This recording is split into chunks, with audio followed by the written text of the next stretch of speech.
Le titre de ce livre, Esprit, âme et corps, il est écrit par le bien-aimé frère André Oumak. Nous sommes présentement au chapitre 19. Il est temps de se mettre en route. Chapitre 19, il est temps de se mettre en route. Chapitre 19, petit 2. Chapitre 19, petit 2. La paix, la paix. Il est tout à fait possible d'avoir les pensées occupées par ce qui est de l'esprit. Selon Proverbe chapitre 23, verset 7, un homme est semblable aux pensées de son âme. Ce à quoi vous pensez en continu finira donc inévitablement par vous dominer. Ainsi, si vous vous concentrez sur la personne que vous êtes en Christ et sur ce que vous avez reçu de lui, ces réalités finiront par apparaître dans votre vie. Un tiers de votre transformation est achevé. Votre esprit né de nouveau n'a pas besoin de grandir ou de se développer. En ce moment, votre esprit est exactement comme il sera pour l'éternité. En parenthèse, 1 Jean chapitre 4, verset 17. Vous avez un corps et une âme qui n'ont pas encore changé. Ils peuvent être transformés, mais ce n'est pas automatique. Cependant, le changement de votre esprit lors de votre nouvelle naissance a été total, complet et automatique. La libération de votre potentiel spirituel dépend de ce que vous entretenez dans vos pensées. En parenthèse, Romains chapitre 12, verset 2. Le flot de l'Esprit de Dieu se tarit en vous lorsque les réalités naturelles, le péché ou ce qui est charnel vous dominent en contrôlant vos pensées. Mais en laissant les vérités de sa parole vous gouverner au-delà des limites de vos cinq sens, vous êtes en mesure de libérer progressivement la vie surnaturelle qui est en vous. En restant centré sur la parole, vous jouissez d'une paix qui dépasse l'entendement, même lorsque tout le monde vous laisse tomber et que tout s'écroule autour de vous. Et la paix de Dieu, qui surpasse toute intelligence, gardera vos cœurs et vos pensées par Christ Jésus. En parenthèse, Philippiens chapitre 4, verset 7. La nuit précédant sa crucifixion, Jésus a dit à ses disciples que votre cœur ne se trouble pas. Vous croyez en Dieu, croyez aussi en moi. En parenthèse, Jean chapitre 14, verset 1. Vu le contexte, cette parole semble irrationnelle. Humainement parlant, leur Messie, celui qu'ils aimaient et adoraient, allait être crucifié. Comment allait-il pouvoir être dans la paix? Jésus leur avait promis qu'il le ressusciterait 3 jours après sa crucifixion. S'ils avaient médité ces paroles et s'ils avaient accepté leur autorité, ils auraient été en mesure de libérer la paix surnaturelle de Dieu. En parenthèse, les dernières instructions de Christ à ses disciples pour surmonter des situations de crise sont largement développées dans mon enseignement intitulé Christian Survival Kit. Christian Survival Kit. En parenthèse, kit de suivi du chrétien. À quoi penserez-vous? À quoi penserez-vous? Si vous voulez faire l'expérience de ce qu'il y a de meilleur avec Dieu, vous deviez comprendre la différence entre l'esprit, l'âme et le corps. Un potentiel illimité se trouve dans votre esprit. La victoire que Dieu vous a donnée ne réside pas dans votre chair, mais dans la partie de vous-même qui est née de nouveau. Devenir un chrétien adulte, c'est interdire à ce qui est charnel de s'exprimer en se soumettant davantage à ce qui est de l'esprit. Par la parole de Dieu, efforcez-vous de savoir qui vous êtes en Christ. Passez moins de temps à nourrir la chair et concentrez-vous plutôt sur l'esprit. Entourez-vous de gens qui prononcent des paroles remplies de foi et qui visent le potentiel que nous avons en Christ plutôt que de fréquenter les ronchons et les grincheux.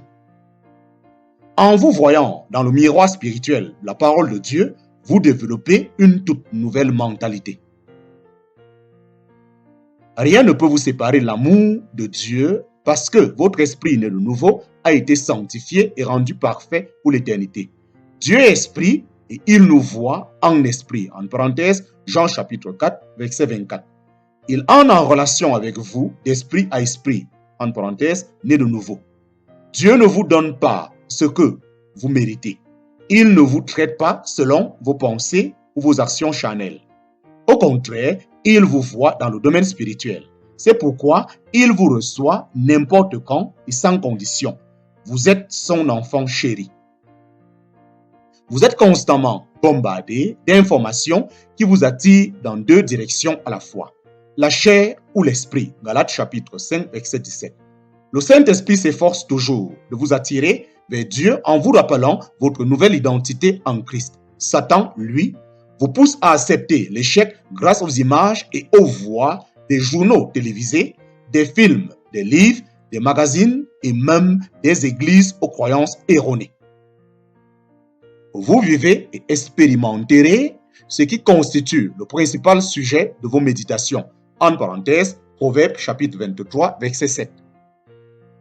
La chair et l'esprit sont continuellement en guerre dans vos pensées.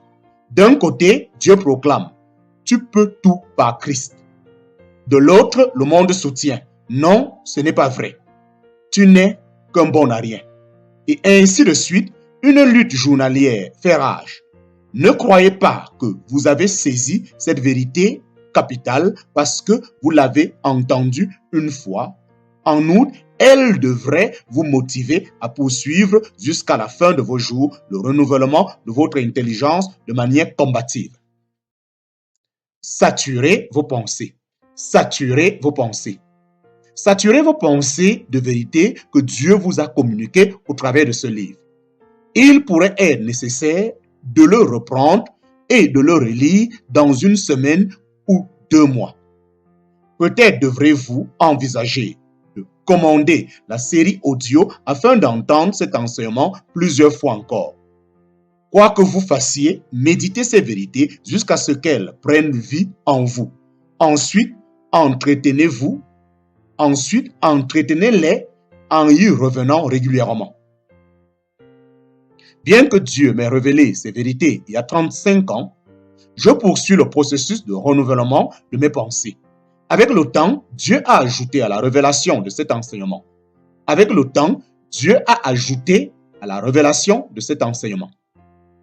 Je peux dire, comme l'apôtre Paul l'a dit, au bout de 20 ans de vie et de service pour Dieu, frères et sœurs, je n'estime pas m'en être moi-même déjà emparé, mais je fais une chose, oubliant ce qui est derrière et me portant vers ce qui est devant, je cours vers le but pour remporter le prix de l'appel céleste de Dieu en Jésus-Christ. En parenthèse, Philippiens chapitre 3, versets 13 à 14. Ne vous découragez pas. Je ne veux pas dire que vous devriez attendre longtemps avant de voir des résultats, mais que vous êtes en chemin et que ce n'est que lorsque vous verrez le Seigneur face à face que vous auriez touché le but. Si le Seigneur vous a parlé au travers de cet enseignement, mettez le pied à l'étrier dès maintenant. Détournez-vous de toute pensée charnelle et commencez à laisser votre esprit né de nouveau prendre le dessus. Découvrez qui vous êtes dans l'esprit et laissez cette réalité vous contrôler. Quand vous y parviendrez, vous expérimentez la vie et la paix. C'est aussi simple que cela. C'est simple, mais ce n'est pas facile. En fait, faire passer l'objet de votre attention, la chair à l'esprit, est l'un des exercices les plus ardus. C'est une reprogrammation progressive et totale de votre façon de penser naturelle, de manière à ce qu'elle s'accorde avec celle de votre esprit. En renouvelant vos pensées à la lumière de la parole de Dieu, vous orientez votre intelligence vers ce qui est spirituel. Ce que Dieu vous a montré dans ce livre a la capacité de changer radicalement votre vie, mais l'application de ces vérités nécessitera des efforts personnels bien ciblés de votre part. La bonne nouvelle est que Dieu désire que vous les compreniez pleinement et les pratiquiez encore plus que vous ne le désirez, encore plus que vous le désirez. La bonne nouvelle est que Dieu désire que vous les compreniez pleinement et les pratiquiez encore plus que vous le désiriez pour vous-même. Il fera fidèlement sa part.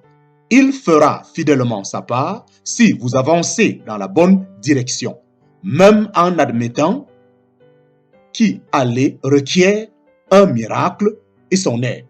En chemin, le Saint-Esprit va vous révéler la personne que vous êtes en Christ. Il vous montrera Jésus, la vérité et les réalités spirituelles. Votre part est de faire l'effort de vous centrer sur la parole et sur l'esprit. Top départ. Top départ. À la lumière de ce que vous avez lu, je vous encourage à faire la prière suivante, à haute voix et de tout votre cœur. Père, j'ouvre mon cœur au Saint-Esprit afin que tu continues à me révéler ces vérités. Je reconnais que c'est un processus et que je ne peux pas tout saisir en une seule fois.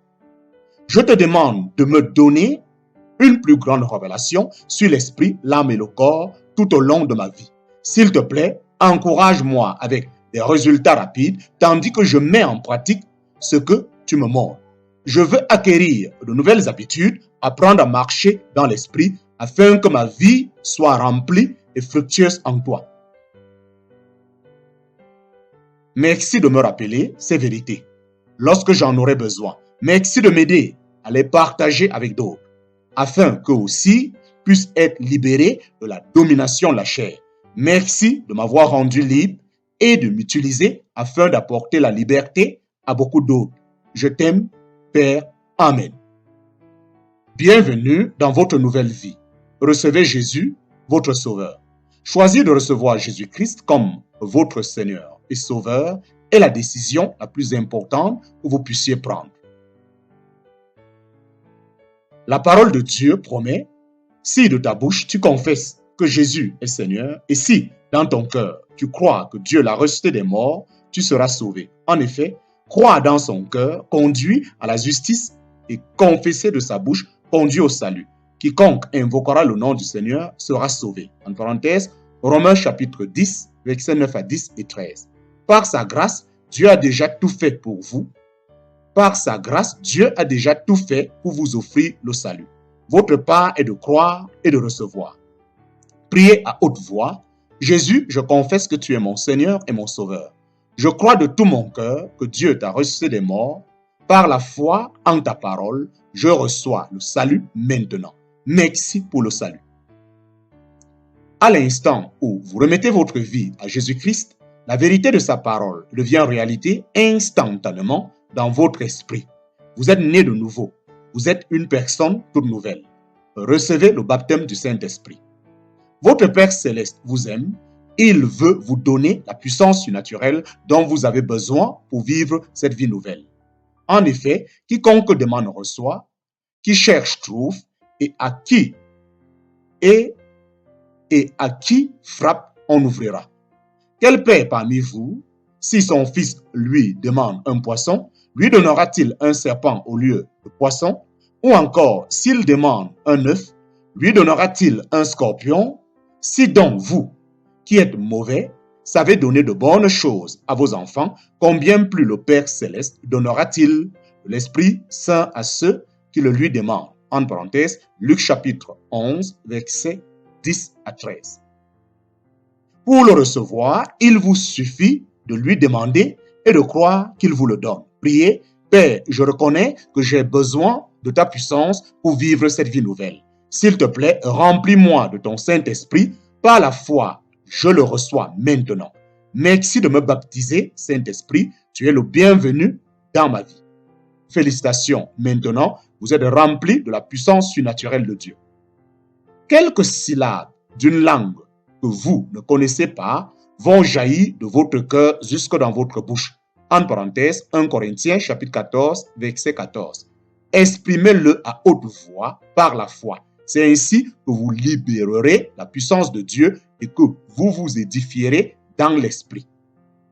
En parenthèse, 1 Corinthiens chapitre 14, verset 4. Vous pouvez parler ainsi à volonté, à tout moment et en tout lieu. que vous ayez ressenti quelque chose ou non lorsque vous avez prié pour recevoir le Seigneur et le baptême de son esprit n'a aucune importance. Si vous avez cru dans votre cœur, vous avez reçu la parole de Dieu. Si vous avez cru dans votre cœur que vous avez reçu, la parole de Dieu promet qu'il en est ainsi. C'est pourquoi je vous déclare, tout ce que vous demanderez en priant, croyez que vous l'avez reçu et cela vous sera accordé. En parenthèse, Marc chapitre 11, verset 24. Dieu honore toujours sa parole. S'il vous plaît, contactez-moi et faites-moi savoir que vous avez prié pour recevoir Jésus comme votre sauveur ou pour être rempli du Saint-Esprit. J'aimerais me réjouir avec vous et vous aider à comprendre davantage ce qui a pris place dans votre vie. En retour, je vous ferai parvenir un cadeau qui vous aidera à comprendre votre nouvelle relation avec le Seigneur.